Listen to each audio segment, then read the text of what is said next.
Friends, welcome to my channel Supriya family. আজ আমি আপনার কাছে নিয়ে এসেছি আলু দিয়ে চুলবাই মাছের ঝোল।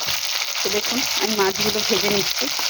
তো এক মাথা লেজাটা আগে ভেজে নিচ্ছি, তারপর আরও পিস ভাজবো, ভেজে পরে ফিরছি বন্ধুরা। দেখুন মাথা লেজাগুলো ভাজা হয়ে গেছে, আর গাদার পিসগুলো ভাজছি। তো বন্ধুরা ভেজে ফিরছি ভালো করে। তো দেখুন বন্ধুরা দু পিস করে আমার মাছটা ভাজা হয়ে গেছে। এবার এটাকে তুলে নেবো, তুলে নিয়ে ফিরছি। তেলটা তুলে নিয়ে দুটো পেঁয়াজ দিয়ে দিলাম, কেটে রেখেছিলাম। পেঁয়াজটা একটু ভাজা ভাজা করে ফিরছি।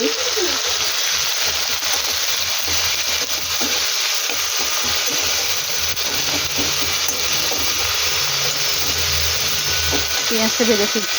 তো দেখুন বন্ধুরা পেঁয়াজটা ভাজা হয়েছে, এর সাথে আমি আলুটা দিয়ে দেবো।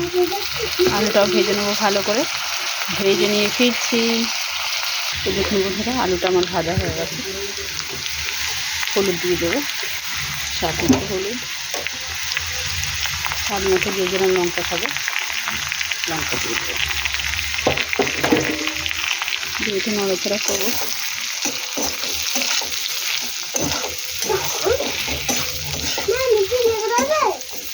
না, এবার কেটে রাখা টমেটো দিয়ে দিলাম।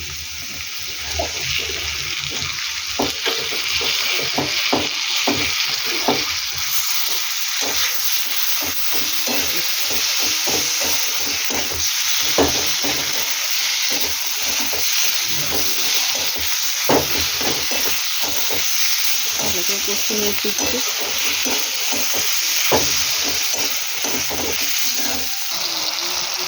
তো বন্ধুরা নুনটা দিয়ে দেবো, স্বাদ মতো। হ্যাঁ, নুন দিয়ে দিলাম। নুন দিয়ে এটা ভালো করে কষিয়ে ফিরছি।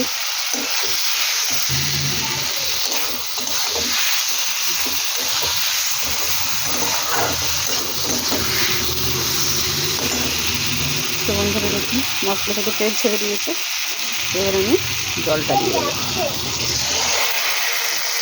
ফুটুক। ফিরছি ভালো করে, নেড়ে দিলাম, ফুটে ফিরছি। তো বন্ধুরা দেখুন ঝোলটা আমার ফুটে গেছে। এবার আমি মাছগুলো এক এক করে দিয়ে দেবো।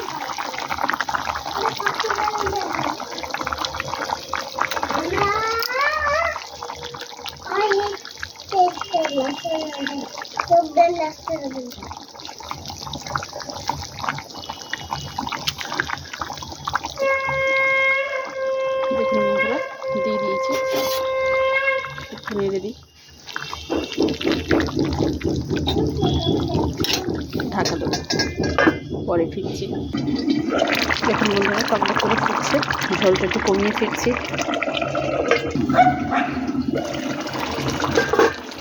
তো বন্ধুরা দেখুন ঝোল ফুটে গেছে। তো আমি এখানে কাঁচা লঙ্কা ধনে পাতা কেটে রেখেছি, দেখুন।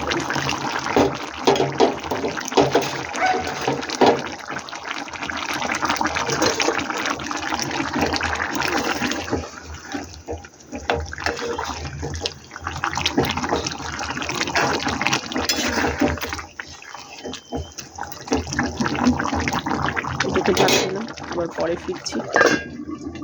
তো বন্ধুরা দেখুন হয়ে গেছে। তো দেখুন আমার মাছের ঝালটা মোটামুটি রেডি হয়ে গেছে।